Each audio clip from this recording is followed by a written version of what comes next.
I'm sitting there in the aisles and I'm counting every single piece of molding, because I work in a warehouse that we have carpet and we have flooring, right? And I'm in the hard surface department mainly.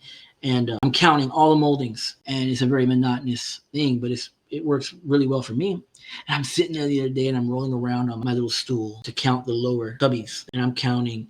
And I'm thinking about this. I'm thinking about this message. And I'm like, wow, I'm a descendant of Abraham. It never, and I lost count. I was like, oh, shoot, I got to count again. I got to start all over.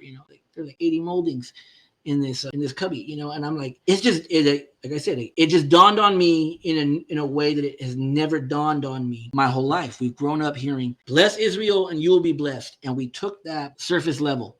We took it surface level. And a lot of it was unintentional. A lot of it was unintentional, and a lot of it was intentional.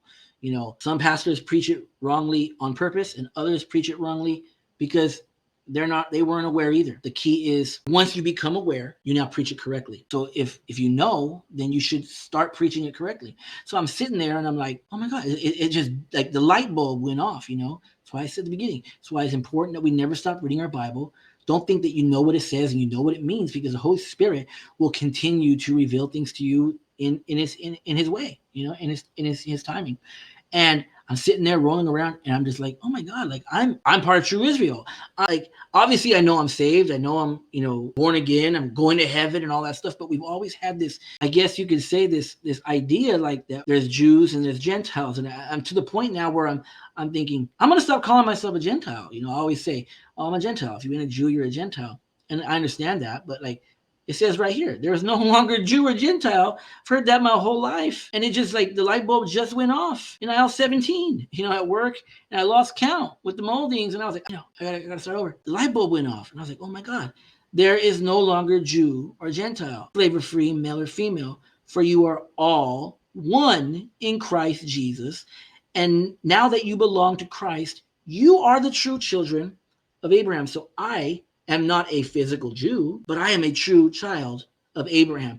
I am part of that promise in a way that I never really realized. I mean, I knew, but I didn't know, right? You can know something, but not know something, right? You are his heirs, and God's promise belongs to you. Now, I don't know if it can be made any more clearer than that the promise to Abraham is not exclusive to Jews.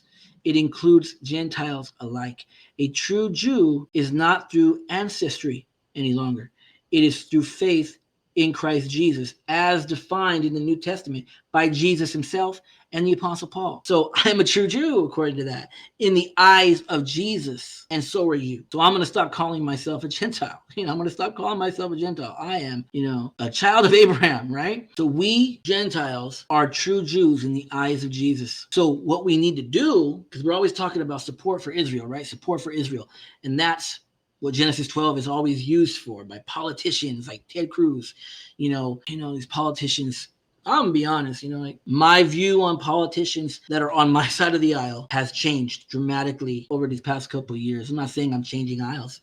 I'm not saying I'm changing sides of the aisle, but my view of these politicians that I liked that are on my side of the aisle has rapidly changed. My views haven't changed. My beliefs haven't changed. The way I vote hasn't changed. But I see now how these politicians are just pandering. They don't know a damn thing about what they're talking about. And we all are guilty of that as Christians, of taking this Sunday school, like Ted Cruz said, taking this Sunday school mentality through our life into adulthood and having a VeggieTales understanding of things in the Bible. It's deep, but it really isn't that deep. It's deep, but when the light bulb goes off, you're like, man, how did I miss that for 41 years? How did I miss that for 41 years? So when we talk about supporting Israel, how should that support look? More than anything, we need to pray for our Jewish friends who have not accepted Jesus yet, okay? Our support, first and foremost, should be in the form of prayer, okay? We need to pray for our Jewish friends who have not accepted Jesus yet. We always hear about peace in the Middle East, right? Pray for peace, pray for peace, pray for peace. Of course, that goes without saying. Peace is a beautiful thing, a wonderful idea. Let's be honest, right? It's not a realistic thing, right? Now, we know, without getting into end times prophecy tonight, we know there will be a period of peace in Israel, but we know that that's only going to lead to the Antichrist, right? That period of peace that Israel will experience, it's only going to be the beginning of the tribulation, right? It'll be 3.5 years of peace, and then 3.5 years of tribulation, right? So right now there's no peace. And when we see peace, what is it? What does that signal? that's going to end, right?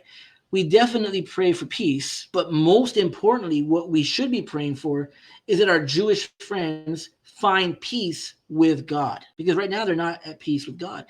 Any Jew that continues to reject Jesus all the way up to the year 2025 is not at peace with God. Okay? In earlier verses, it says those are children of Hagar. So we need to pray for our Jewish friends who have not accepted Jesus yet.